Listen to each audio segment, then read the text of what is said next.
स्वागत है आप सभी का प्रयास अकादमी के इस ऑनलाइन प्लेटफॉर्म पर। यहाँ पर हम लोग आपको सीयूटी के लिए पढ़ा रहे हैं। यानी कि सीयूटी का मतलब है हमारा कॉमन यूनिवर्सिटी एंट्रेंस टेस्ट। यानी कि आप सबने सोचा होगा कि जैसे आप DU, AMU, BHU, JNU यानी किसी भी सेंट्रल यूनिवर्सिटी में एडमिशन लेना चाहते हैं तो अभी तक जो गांव क्षेत्र के बच्चे थे ना तो उनकी 99% आ पाती थी और ना ही वो इन बड़ी यूनिवर्सिटी में एडमिशन ले पाते थे। तो अब सरकार के प्रयास की वजह से इसमें चेंज किया गया है और आज कोई भी बच्चा कहीं भी किसी भी बोर्ड से पढ़ रहा है वो सीयूटी के माध्यम से बड़ी सी बड़ी यूनिवर्सिटी में एडमिशन ले सकता है। अब जो सीयूटी है हमारा, तो यहाँ पर आप जानते हैं कि आपका एक लैंग्वेज का पेपर हो रहा है जिसमें आप हिंदी या इंग्लिश चुनेंगे। इसके अलावा 3 डोमेन सब्जेक्ट हैं, यानी कि जो आपके इंटर में सब्जेक्ट हैं तो उसी का पेपर होगा। आप जैसे हिस्ट्री, ज्योग्राफी, पॉलिटी से दे रहे हैं तो इन्हीं 3 सब्जेक्ट को आप चुनेंगे। इसके अलावा एक GS का पेपर होगा आपका। तो जो ज्योग्राफी वाला सेगमेंट है उसको हम यहाँ पर डिस्कस करने जा रहे हैं कि हमारा सिलेबस क्या है, इसकी तैयारी कैसी होनी चाहिए और कैसे इस पेपर में हम बेहतर नंबर लाके अपना जो सपना है उसको पूरा कर सकते हैं। तो देखिए, मेरा नाम है अनुज दुबे, तो मैं आपको यहाँ पर ज्योग्राफी के सेगमेंट में पढ़ाऊंगा। तो हम यहाँ पर 2 चीज़ों को देखेंगे। पहला कि हमारा सिलेबस का पैटर्न क्या है, क्योंकि बच्चा हम जानते हैं कि अगर सिलेबस हमें अच्छी तरीके से याद है तो हम बहुत सारी चीज़ों को सरल ढंग से कर सकते हैं। मान लीजिए ये जैसे कि कुछ लोग अंधेरे में तीर चलाते रहते हैं, सिलेबस नहीं पता है, पढ़ते चले जा रहे हैं, रिजल्ट नहीं आ रहा है। तो अगर आपकी सिलेबस पर पकड़ है तो आपको मानिए कि आपने 40% पेपर को कवर कर रखा है। इसके अलावा हम इसमें समझेंगे कि इसकी तैयारी को कैसे करें। सिलेबस आपको पता हो गया तो इसकी तैयारी की व्यवस्था क्या है और कैसे हम कम समय में पढ़कर इस एग्जाम को निकाल सकते हैं, क्योंकि आपको 3 डोमेन सब्जेक्ट पढ़ने हैं, एक लैंग्वेज पढ़नी है, साथ में एक GS का सेगमेंट देखना है। तो हम अभी आपको ज्योग्राफी का सिलेबस बताने जा रहे हैं कि कितना सिलेबस है और किन किन चीज़ों को हमें पढ़ना है। एक चीज़ आपको बहुत अच्छे से याद रखनी है कि जैसे हम लोग NCERT को पढ़ते हैं तो आपको 6 से लेकर 11 तक कोई भी NCERT नहीं पढ़नी है। यहाँ पर साफ साफ मेंशन किया गया है कि बेस्ड ऑन 12th NCERT, यानी कि कक्षा 12 की जो NCERT है तो सिर्फ और सिर्फ उसी NCERT को हमें पढ़ना है। चूंकि हम आपको 6 से 11 तक इसलिए पढ़ाएंगे कि जैसे कक्षा 12 की NCERT में कोई टर्म आ रहा है और वो बेस्ड है हमारा किसी प्रीवियस NCERT के आधार पर, तो हम आपको एक गो थ्रू कराएंगे 6 से लेकर 11 तक और उसके बाद कंप्लीट एनालिसिस हम किसका करेंगे, जो 12 की NCERT है उसका। तो आइए इसी पर हम आगे बढ़ते हैं और समझते हैं कि हमारा सिलेबस क्या होने वाला है। तो देखिए यहाँ पर सबसे पहले अगर हम CUT भूगोल के पाठ्यक्रम की बात करें तो यहाँ पर पहला हमारा मेंशन किया गया है मानव भूगोल के मूल तत्व। यानी कि आप इसके नाम से ही समझ सकते हैं कि यहाँ पर हमारा क्या है, मानव भूगोल। अब मानव का मतलब क्या है कि जो ह्यूमन बीइंग यहाँ पर निवास करते हैं, जैसे हम सब इंसान यहाँ पर रहते हैं तो हम कोई न कोई एक्टिविटी या गतिविधि करते हैं। जैसे आपने देखा होगा कि जिन क्षेत्रों में खाद्यान्न का उत्पादन ज़्यादा होता है तो वहाँ के लोग आपको शाकाहारी दिखेंगे, या जिन क्षेत्रों में खाद्यान्न का उत्पादन कम होता है तो वहाँ के लोग आपको कैसे दिखेंगे, मांसाहारी। यानी कि ये प्राकृतिक विभाजन है, इसी के आधार पर लोग आपको शाकाहारी और मांसाहारी दिखाई देते हैं। जैसे उदाहरण के तौर पर हम बात करें तो आप जाते हैं कि मान लीजिए भारत के इस हिस्से में हम ट्रेवल करते हैं यहाँ से यहाँ तक, तो जो हमारा कोस्टल एरिया है यानी कि तटीय क्षेत्र है, तो यहाँ पर एक तो आप पाएंगे कि चावल का उत्पादन ज़्यादा हो रहा है, तो स्वाभाविक बात है कि इन लोगों के भोजन में चावल की मात्रा आपको अधिक दिखाई देगी। इसके अलावा यहाँ पर मछली पकड़ने का काम हो रहा है तो स्वाभाविक बात है कि यहाँ के लोग मछली का सेवन करते होंगे। तो ये प्राकृतिक विभाजन है, स्वरूप प्रकृति के द्वारा, कि आपको नेचर बताता है कि आप क्या खा रहे होंगे और क्या नहीं खा रहे होंगे। अब आप आ जाइए हरियाणा क्षेत्र में, आप आ जाइए पंजाब के क्षेत्र में, आप आ जाइए वेस्टर्न यूपी के क्षेत्र में, तो यहाँ पर आप पाएंगे कि चावल के साथ साथ बहुतायत में गेहूं का उत्पादन हो रहा है। तो यहाँ पर आप जाएंगे तो आप देखेंगे कि दिन में लोग रोटी का सेवन यानी गेहूं का सेवन ज़्यादा करते हैं और चावल को प्रेफरेंस दी जाती है कम। आप बिहार, वेस्ट बंगाल की तरफ बढ़ेंगे तो यहाँ पर आप पाएंगे कि चावल का जो कंजप्शन है वो तेजी के साथ हमारा बढ़ता जाता है। तो हमें समझना है कि मानव भूगोल के मूल तत्व में किस किस सिलेबस को हम यहाँ पर पढ़ेंगे। तो देखिए यहाँ पर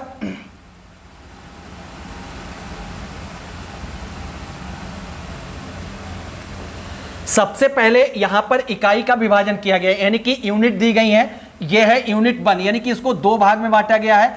फर्स्ट एंड सेकेंड, आप दो हिस्सों में पढ़ते हैं जो एनसीईआरटी की ज्योग्राफी है उसको। तो सबसे पहले है मानव भूगोल, प्रकृति एवं दायरा, यानी कि इसमें हमें यह बताया गया है कि यहां पर मानव भूगोल का नेचर क्या है और कितने क्षेत्रों में यह अप्लाई होता है, यानी कि प्रकृति एवं दायरा है।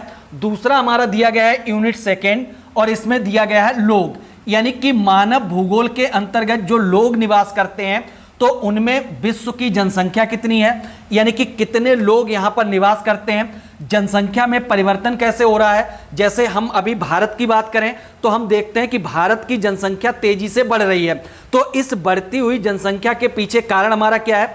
इसके अलावा एक और चीज है कि यहां पर जलवायु परिवर्तन हो रहा है। अब हमें समझना है कि जलवायु परिवर्तन के प्रभावों के कारण जनसंख्या में परिवर्तन किस प्रकार से हो रहा है। जैसे कि अगर आप बिहार की बात करेंगे तो बिहार में रोजगार के लिए कई सारे लोग माइग्रेट हो गए, कहां पर, दिल्ली में।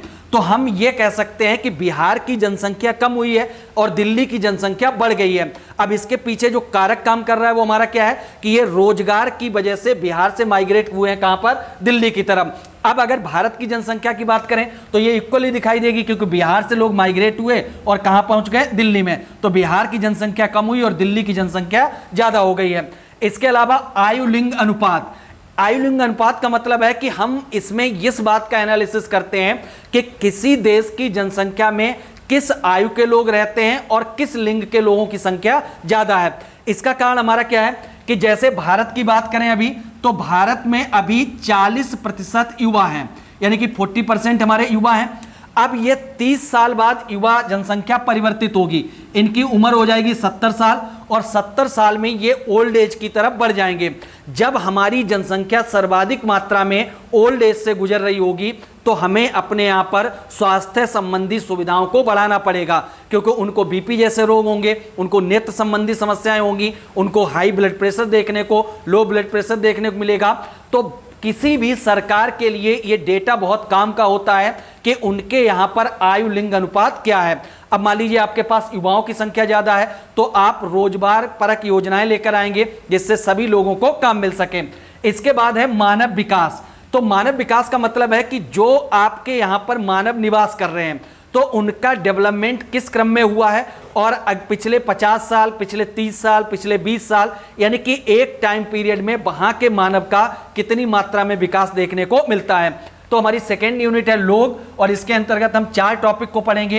एक, विश्व की जनसंख्या, जनसंख्या परिवर्तन, आयु लिंग अनुपात एवं मानव विकास। इसके अलावा है फिर यूनिट थर्ड। यूनिट थर्ड में हमें दिया गया है ह्यूमन एक्टिविटी, यानी मानवीय गतिविधियां हमारी क्या हैं। तो मानवीय गतिविधियों का मतलब है कि मनुष्य अपने जीवन को चलाने के लिए जो रोजगार या आर्थिक क्रियाओं से जुड़ता है वही हमारी मानवीय गतिविधियां कहलाती हैं। इन गतिविधियों को 4 भागों में बांटा गया है। पहला है हमारा प्राथमिक गतिविधि। इसका मतलब है कि जो कृषि कार्य होते हैं वो सारे के सारे किस में आ रहे हैं, प्राथमिक गतिविधि में, यानी कि प्राकृतिक व्यवस्था के माध्यम से जिन कार्यों को किया जाता है वो सारी की सारी हमारी प्राथमिक गतिविधि में शामिल की जाती हैं। जैसे उदाहरण के तौर पर हम गेहूं का उत्पादन कर रहे हैं तो गेहूं किस में आएगा, प्राथमिक गतिविधि में। इस गेहूं से हमने बना दिया आटा तो ये आटा किस में आएगा, द्वितीयक गतिविधि में। और इस आटे को ले जाकर बाजार में बेच दिया तो ये किस गतिविधि में आएगा, माध्यमिक या तृतीयक गतिविधि में इसको हम शामिल करेंगे। तो और चतुर्थक का मतलब है इसको सेवा क्षेत्र कहते हैं, यानी कि यहां पर प्राथमिक, द्वितीयक, तृतीयक से कोई लेना देना नहीं है, यहां सेवाएं दी जाती हैं। जैसे मैं आपको पढ़ा रहा हूं, इसके बदले में आप पैसा दे रहे हैं, तो ये क्या है, चतुर्थक गतिविधि है, यानी सेवा क्षेत्र में इसको क्या किया जाता है, शामिल किया जाता है। तो आपको याद रखना है यूनिट थर्ड में हमें पढ़ना है मानवीय गतिविधियां, इसमें प्राथमिक, द्वितीयक, तृतीयक और चतुर्थक गतिविधियों को शामिल किया जाता है। अब उसके बाद आ जाते हैं आगे। अब आता है नंबर यूनिट 5। यूनिट 5 में लिखा हुआ है परिवहन, संचार और व्यापार, यानी कि किसी भी देश के लिए जरूरी है कि वहां का परिवहन सिस्टम कैसा है, वहां का व्यापार व्यवस्था कैसी है और वहां के संचार सिस्टम कैसे हैं। जैसे हम साधारण भाषा में समझें, कोई किसान जो गांव में निवास करता है, इस किसान ने अपने खेत में मान लीजिए पालक का उत्पादन किया। अब इस पालक को वो अगर बेचना चाहे तो उसके लिए परिवहन व्यवस्थाएं अच्छी होनी चाहिए, क्योंकि पालक को हम बहुत ज़्यादा देर तक रोक नहीं सकते हैं, यानी जल्दी खराब होने वाली हमारी क्या है, फसल है। अगर रोड की व्यवस्था अच्छी होगी, कनेक्टिविटी अच्छी होगी, तो हम एक प्लेस से दूसरे प्लेस तक इसको कम समय में पहुंचा पाएंगे, जिसकी वजह से उस किसान को इस फसल का वाजिब दाम मिल पाएगा। अगर कनेक्टिविटी अच्छी नहीं होगी तो फसल खराब हो जाएगी और किसान को इसका लाभ नहीं मिल पाएगा। संचार व्यवस्था का मतलब है कि कम्युनिकेशन, यानी कि जैसे जैसे अभी भारत की बात करें तो हम तेजी से जो आईटी सेक्टर है उसमें डेवलपमेंट कर रहे हैं और कई सारी व्यवस्थाओं को लेकर आ गए हैं। तो आज कम्युनिकेशन सिस्टम भी बेहतर हो रहा है। व्यापार व्यवस्थाएं इन दोनों पर क्या करती हैं, डिपेंडेंट रहती हैं। इसमें हमारा भूमि परिवहन यानी कि सड़क, जल परिवहन यानी कि पानी के माध्यम से, वायु परिवहन यानी कि एयर, तेल और गैस पाइपलाइन, एक जगह से तेल और गैस को पहुंचाना, उपग्रह संचार, साइबर स्पेस, अंतरराष्ट्रीय व्यापार, इन सबको क्या किया जाता है, शामिल किया जाता है। तो जो हमारा चौथी यूनिट है परिवहन, संचार और व्यापार, इसमें इन टॉपिक को हम पढ़ेंगे। उसके बाद यूनिट 5 है हमारी मानव बस्ती, ह्यूमन सेटलमेंट कहते हैं इसको।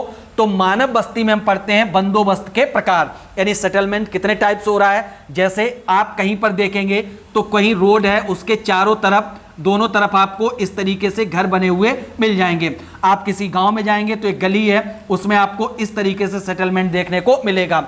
तो सेटलमेंट डिपेंडेंट करता है कि वहां की मूलभूत सुविधाएं कैसी हैं, पानी की व्यवस्था कैसी है, वहां की भूमि की व्यवस्था कैसी है। तो इन व्यवस्थाओं के आधार पर किसी भी क्षेत्र का सेटलमेंट क्या करता है, निर्भर करता है। तो ये हम विश्व के आधार पर पढ़ेंगे, यानी विश्व का जो भूगोल है उसमें इन 5 टॉपिक को पढ़ेंगे। इसके अलावा शामिल किया गया हमारा अगला, यहां पर लिखा गया है भारत, लोग और अर्थव्यवस्था, यानी कि जिसको हम विश्व के क्रम में पढ़ रहे हैं उसी को अप्लाई करेंगे भारत के क्रम में, और यहां पर देखेंगे कि लोग और उनकी अर्थव्यवस्थाएं कैसी हैं। यहां पर भी हमारा यूनिट का विभाजन है। पहली यूनिट में लोग दिया गया है, इस लोग में हमें पढ़ना है प्रवास, यानी कि माइग्रेशन कहते हैं इसको, यानी एक जगह से दूसरी जगह लोग क्यों जा रहे हैं, उसके पीछे कारण हमारा क्या है, रोजगार के कारण हो रहा है, प्राकृतिक आपदाओं के कारण हो रहा है, धार्मिक जो हमारे विवाद होते हैं उनकी वजह से प्रवास हो रहा है। तो सारे हम इसमें देखेंगे। मानव विकास का मतलब है कि जो यहाँ पर मनुष्य हैं उनका मूलभूत विकास हुआ कि नहीं हुआ, जैसे शिक्षा का स्तर क्या है, स्वास्थ्य का स्तर क्या है, तो उनके जीवन में जो सुधार परक योजनाएं हैं उन्होंने कितना प्रयास किया है।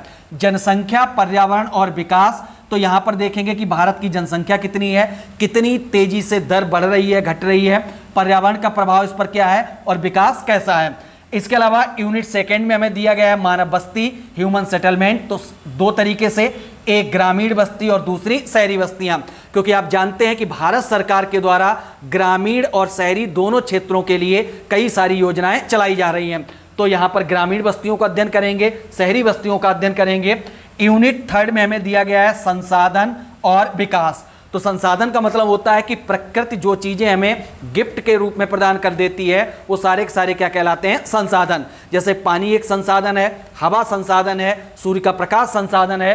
तो इन संसाधनों का कैसा उपयोग हो रहा है, भूमि संसाधन क्या है, जल संसाधन क्या है, खनिज ऊर्जा संसाधन क्या है, उद्योग क्या है, और भारत में इन सभी के डेवलपमेंट के लिए कौन कौन सी योजनाएं लाई गई हैं। जैसे हम ऊर्जा की बात करें तो अभी भारत सरकार लगातार प्रयास कर रही है कि हम सौर ऊर्जा को बढ़ावा दें और जो कोल आधारित ऊर्जा है उसको कम करें, क्योंकि इसके माध्यम से कार्बन डाइऑक्साइड का उत्सर्जन ज्यादा होता है। अब इसके बाद आ जाते हैं अगला जो हमारा है यूनिट 4। तो यूनिट 4 में हमें दिया गया है परिवहन, संचार और अंतरराष्ट्रीय व्यापार। ये किस संदर्भ में है, भारत के संदर्भ में, यानी उसको हम पढ़ रहे थे विश्व के संदर्भ में, ये किसके संदर्भ में है, भारत। तो भारत में भूमि परिवहन, जल परिवहन, वायु परिवहन, तेल गैस पाइपलाइन, उपग्रह संचार, स्पेस एंड अंतरराष्ट्रीय व्यापार। तो जो हमें विश्व के क्रम में पढ़ना है वही हमें भारत के क्रम में पढ़ना है। इसके अलावा यूनिट 5 हमारे लिए महत्वपूर्ण रहेगी, चयनित मुद्दों और समस्याओं पर भौगोलिक परिप्रेक्ष्य। इसको हम कह सकते हैं करंट अफेयर से जोड़ते हुए इन सारी चीज़ों को पढ़ेंगे, क्योंकि इस समय पर्यावरण प्रदूषण एक बड़ी समस्या बना हुआ है और आप देख रहे हैं कि उत्तराखंड में धराली जैसी आपदाएं घटित हो रही हैं। तो इसके पीछे हमारा क्या है कि हम लगातार पर्यावरण के साथ जो खिलवाड़ करते जा रहे हैं तो वही पर्यावरण हमारे ऊपर भी तरह तरह की आपदाएं लेकर आ रहा है। इसके अलावा शहरीकरण जो तेजी के साथ हो रहा है, तो इससे क्या प्रभाव पड़ रहा है और हमारा जीवन किस तरीके से अस्त व्यस्त हो रहा है। इसके अलावा भूमि अतिक्रमण, यानी कि लगातार हम भूमि का अतिक्रमण कर रहे हैं और उसको नुकसान पहुंचा रहे हैं, तो इसकी वजह से हम देखेंगे क्या क्या प्रॉब्लम्स हमारे यहाँ पर क्रिएट हो रही हैं। तो ये हमारा सिलेबस है। एक तो आपको विश्व के संदर्भ में पढ़ना है और साथ में आपको भारत के संदर्भ में पढ़ना है। तो विश्व और भारत जो 12th बेस्ड एनसीईआरटी है, उसके दोनों यूनिट 1 और यूनिट 2 को मिलाकर हम इस सेगमेंट को पढ़ेंगे। अब आपके मन में ये आता है कि भाई हमारी रणनीति क्या रहेगी और जो हमारा ये इंस्टीट्यूट है वो आपको कौन कौन सी सुविधाएं प्रदान करेगा। अगर आप हमारे इस कोर्स के साथ जुड़ते हैं तो इस कोर्स में आपको मिलेंगी डेली क्लास, यानी कि जो हमारा सेगमेंट है उसका संपूर्ण कोर्स आपका कंप्लीट कराया जाएगा। इसके अलावा प्रिंटेड नोट्स, तो ये प्रिंटेड नोट्स आपको मिलेंगे पीडीएफ फॉर्म में, यानी कि पीडीएफ का मतलब है हमारा कि आपको सारे नोट्स प्रोवाइड कराए जाएंगे, लेकिन हमारा जो फॉर्मेट रहेगा वो पीडीएफ रहेगा। पीडीएफ का मतलब है कि आप मोबाइल में कहीं भी खोलकर उसको पढ़ सकते हैं। इसके अलावा डाउट सेशन रहेगा, जो टीचर हमारा पढ़ा रहा है आप उसके साथ जुड़ सकते हैं, यानी कि इस सेगमेंट में आप हमारे साथ ही जुड़ सकते हैं और अपने डाउट को पूछ सकते हैं। इसके अलावा वीकली टेस्ट की व्यवस्था है, आप 8 दिन हमारे साथ पढ़ेंगे, उसके बाद हम टेस्ट लेंगे। अगर आपके टेस्ट में नंबर हमारे अकॉर्डिंग नहीं आ रहे हैं तो दोबारा हम इन्हीं चीज़ों को क्या करेंगे, रिपीट करेंगे। इसके अलावा एक्सपर्ट फैकल्टी गाइडेंस मिलेगा हमें। हमारे सब्जेक्ट के साथ साथ जो भी टीचर आपको यहाँ पर पढ़ा रहे हैं सभी अपने अपने सब्जेक्ट के एक्सपर्ट फैकल्टी हैं और उनको कई साल पढ़ाने का अनुभव है। तो इस कंपटीशन में आप हमारे साथ जुड़िए और आप पाएंगे कि आपको कुछ अलग मिल रहा है और बेहतर मिल रहा है, क्योंकि हम ही ऐसे इंस्टीट्यूट हैं जो ऑनलाइन के साथ साथ फिजिकल भी प्रेजेंट हैं आपके साथ। इसके अलावा जो हमारी रणनीति रहेगी पढ़ाने की, तो ये रणनीति हमारी पहले 3 महीने में हम आपका सिलेबस फर्स्ट टाइम फिनिश करेंगे। इसके अलावा नेक्स्ट 3 मंथ में हम आपको रिवीजन कराएंगे और पेपर से पहले हम आपको जो टेस्ट हैं उसके माध्यम से प्रैक्टिस कराएंगे। ये जो हमारी प्रैक्टिस रहेगी ये सभी सब्जेक्ट के साथ है, तो आप अपने सभी सब्जेक्ट के साथ हमारे टेस्ट पेपर के साथ जुड़कर प्रैक्टिस को कर सकते हैं। तो इसके लिए आप हमारे जो इंस्टीट्यूट है प्रयास अकादमी उससे जुड़िए और उसके माध्यम से चीज़ों को आगे बढ़ाइए। हमारा इंस्टीट्यूट सीयूटी के माध्यम से जितने भी कोर्सेस हैं उन सभी को पढ़ा रहा है। तो आपका चाहे लैंग्वेज का पेपर हो, आपके डोमेन सब्जेक्ट हो, आपका जीएस का पेपर हो, तो सभी सब्जेक्ट की कंबाइंड तैयारी भी आप कर सकते हैं। स्पेशल कोर्स के साथ भी जुड़ सकते हैं। तो जुड़िए और देखिए, एक अलग अनुभव के साथ प्रयास अकादमी आपके साथ खड़ी हुई है। Thank you very much.